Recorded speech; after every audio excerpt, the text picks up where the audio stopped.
wanna speak while you're distracted by the levels you dare to climb. A straight shooter with nostalgia I haven't felt in a long while. You make it feel like it's the arcade when we're playing pixel out until the day breaks. We'll keep breaking down, let's hope the next play. Things change, the score is rising as the screen fades. They ain't over when you stay. Now who's that saying they're the pinball wizard? He moves too slow with his grubby little fingers. Keep pressing buttons and see what gets triggered. I'll just smile and watch him reconsider again. Woo! What? How? Why? Hot damn, Peter Pan. This is the Fight Guy. I am your host, Guy Pert. It is Sunday, February 23rd, which means last night we had UFC Seattle, Henry Cejudo versus Song Yadong. The entire card was fireworks. From the beginning of the prelims up until the very end of the main card, almost the end of the main card. There was some controversy, some things we didn't like. I'm going to get into it. We're going to break down every single fight. First, I want to quickly address, I did not have a prediction video this week, but that's okay because you could follow me on X, and I post all my predictions here. As you can see, I got most of them right this week. We're going to dig into it.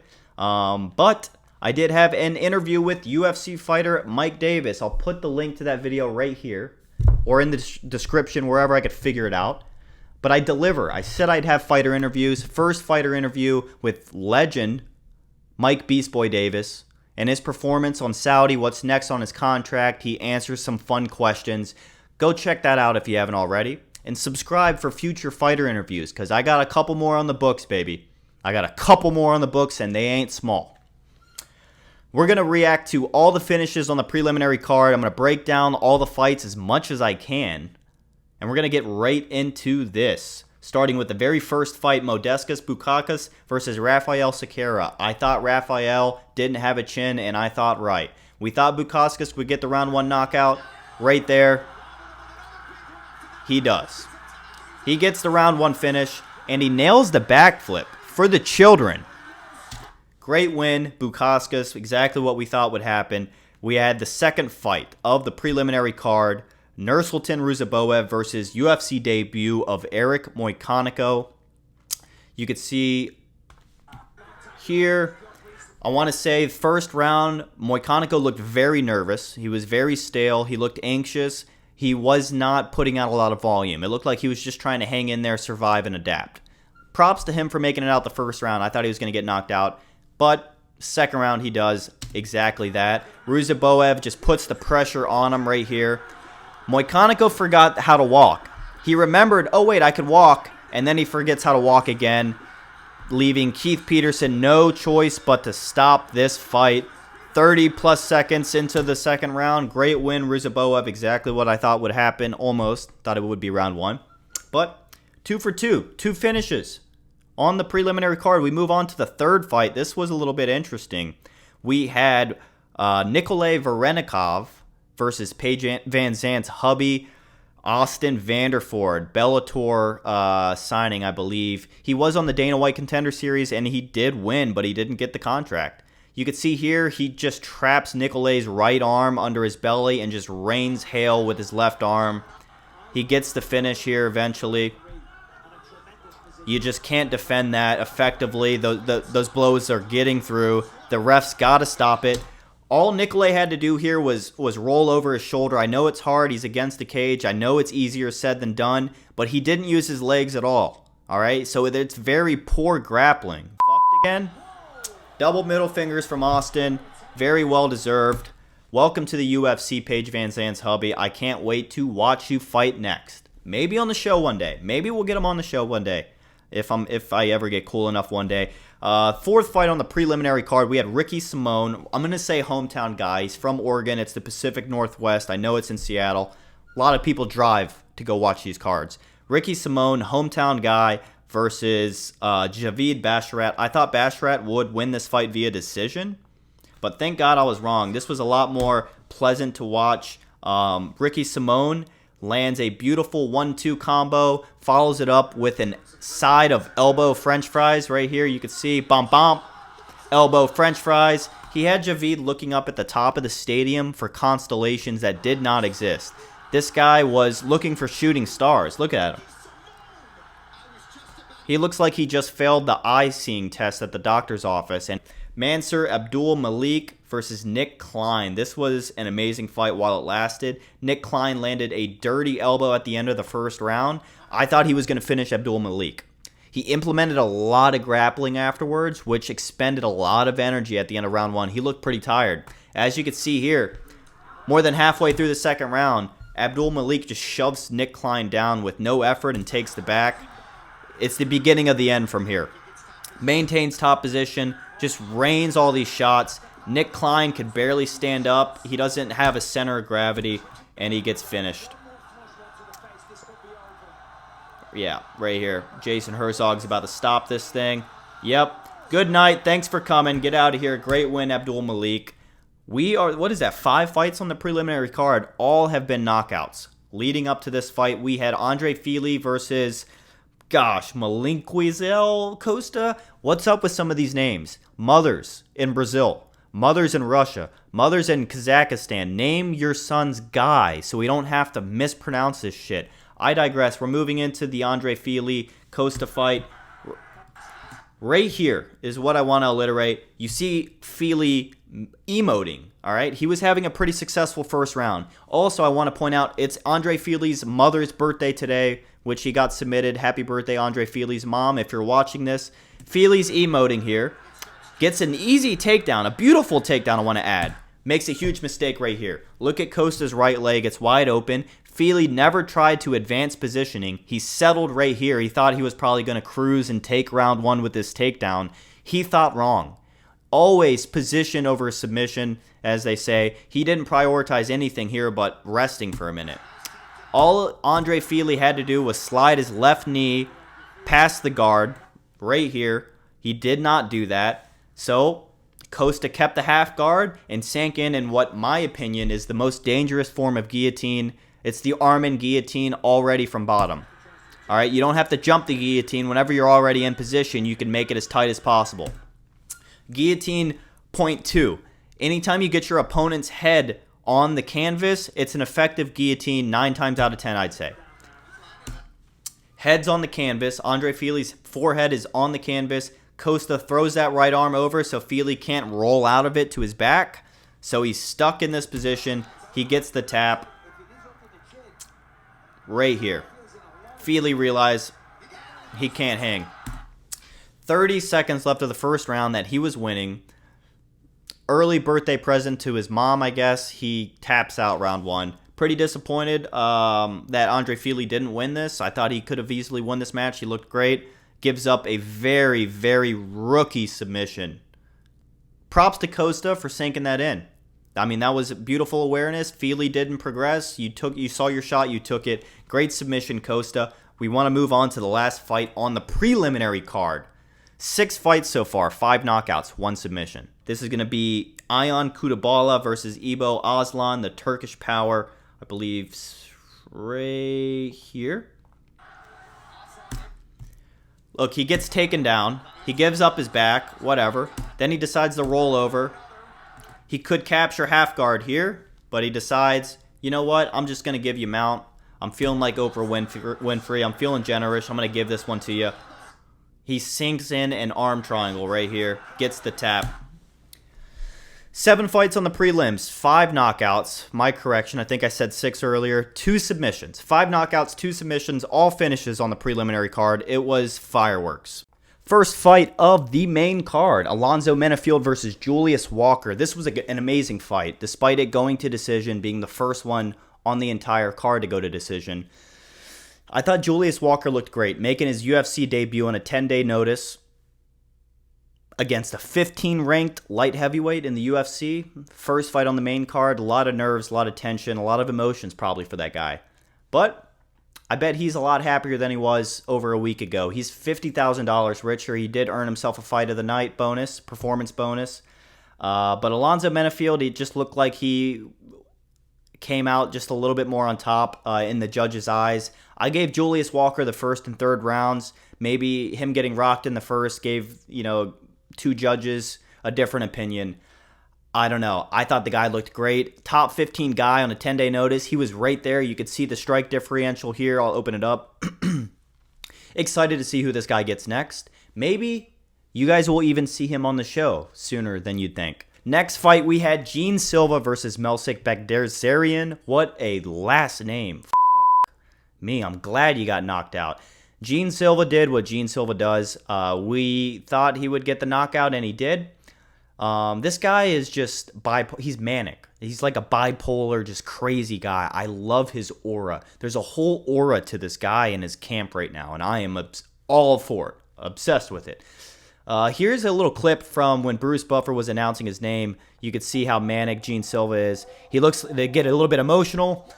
I don't know if this is like a gimmick, but it is hilarious. I love it.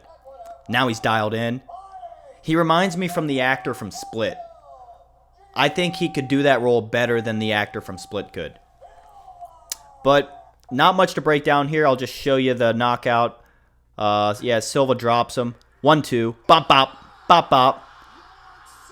He gives the ref. He says, ref, I mean, look, you want to help your boy. You want to protect your boy, ref. Oh, you want to see more? Bop, bop, bop, bop, bop, bop. Gene Silva Aura 2025. Welcome aboard. I'm here for it. Third fight on the main card, we had Rob Font versus Gene Matsumoto. A lot of people were doubting Rob Font. I didn't do my prediction video, but I was telling people Rob Font was going to get this win via decision. I think, it wasn't a completely unpopular stance, but a lot of people saw Gene Matsumoto's record. They see his age, and they just want to go with that, 9 times out of 10, which, I understand the youth advantage, but Rob Font, it was a close, competitive fight. He had some great moments. I think I got a clip for you here. Yeah, okay, so a couple things to say. Right when the fight started, they did do a glove touch, which Rob just fed him a two-piece right. This is a bit dirty, but a veteran move. Look at this. They touch gloves, boom, boom. Two-piece, first second of the fight. But there was some beautiful transitions in this fight right here. I got a little scramble by Rob. He gets taken down right into side control, pushes the head to the side, locks up the Kimura. He never let go of the wrist, uses the Kimura to sweep Gene. I mean, that's in deep. That's in very deep. I know he's in side control, but you're not gonna get the submission with this. You use this as a threat to get up, which the veteran does. So I thought it was a great performance by Gene. I knew Rob would get the decision. He was a veteran, and he displayed that last night. Brendan Allen versus Anthony Hernandez kind of went exactly how their last fight went. Their last fight was 25 minutes before the UFC many years ago. This fight was just 3 rounds, unanimous decision for Anthony Hernandez. He got the best of Brendan Allen in the grappling exchanges. I don't know why Brendan Allen tries to force his grappling so much. He is very fucking good. He really is. But he just tries to force it in some situations where it shouldn't be forced, especially against a wrestling-dominant grappler like Anthony Hernandez. You could be a great grappler but a shitty wrestler and lose a UFC fight because of that. Anthony Hernandez, as you see, he had 10.5 minutes of control time. He had more strikes. I thought Brendan Allen had the cleaner strikes on the feet, but he just implemented the grappling a bit. Anthony Hernandez, don't get me wrong, I mean, he shot right to begin the second round. He grappled too, but still, it kind of felt like it was followed by Brendan Allen's offensive will to use his grappling. Anyways, Anthony Hernandez gets the decision, exactly what we thought would happen. Moving on to the main event. Henry Cejudo versus Song Yadong. Now, this fight ended in a bit of controversy, which I'm not sure is valid. I'll get into that in a minute on why. Now, Henry Cejudo, I thought was going to win this fight, and he did look great. He looked great. I thought he won the first round. The second round maybe up for grabs, but he was really starting to piece Song up. Song's face was a bit swollen, a bit red, but there was an eye poke in the third round. With about 1:30 left of the round, Cejudo gets poked in the eye, which he uses the entire 5-minute allowed time frame to recover. He's sure to use every second, too, because he's asking Jason Herzog how much time he has throughout the break. Resuming that break with about 1 minute left, Song goes to town on Henry. I think maybe enough to take the third round. Henry goes to his corner in between third and fourth round. He tells his corner he can't see, he really can't see. He doesn't know what's getting thrown at him. He can't see. The doctor comes in. Ultimately, round 4, the start of round 4 is delayed so long that they end up going to the decision, the scorecards, because majority of the rounds have been completed. Now, this is where things get a little bit funky. Henry loses this decision. I don't know if he thought that he was going to win that fight. I don't know if he thought, it was 1-1, or maybe, I don't know if he thought they were going to deduct a point. I don't know what he thought, but he seemed surprised that he lost that decision. He lost the second round. He lost the third round because of Song's effort at the end of the break. But yeah, Henry said he couldn't see. He wants to run this fight back. Dana White already said they would not run this fight back. But what's interesting, and this is why I do my videos on Fridays, as you can see, this is from about 10 minutes ago, 6 p.m. February 23rd. This is Henry Cejudo's left eye that was poked in the third round against Song Yadong. We just want to make sure that we're showing you guys some of the damage. So it looks pretty nasty. There's blood in the eye. It's obviously scratched up. So I don't know.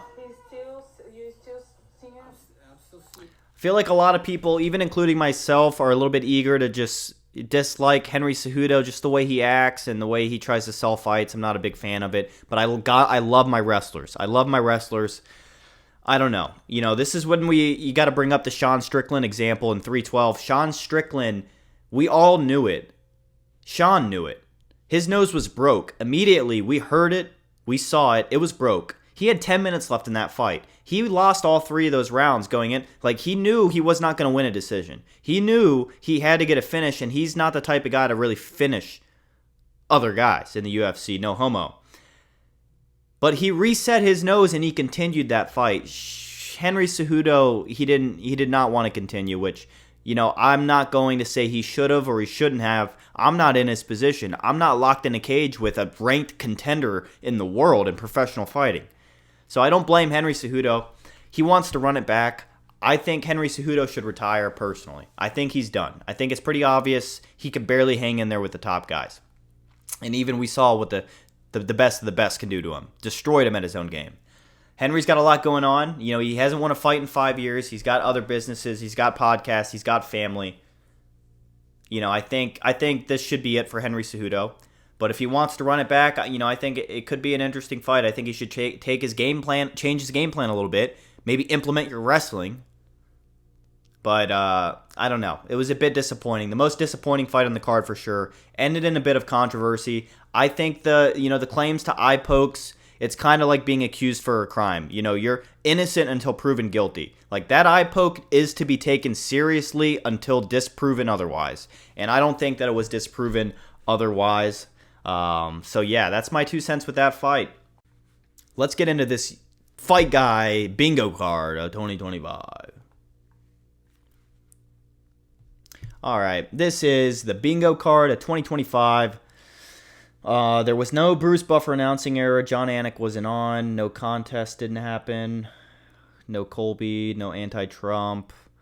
Undefeated fighter did not get finished. None of these happened. Again, so we are safe from the bingo card. That has been the UFC Seattle Henry Cejudo versus Songy Yadong full card breakdown. Thank you for watching the Fight Guy. If you haven't already, please like this video. It will help me out a lot. There's little effort from your end. And subscribe if you haven't done so already for future fight breakdowns, fight predictions, and fighter interviews. Much, much more, too. More shit is going to come.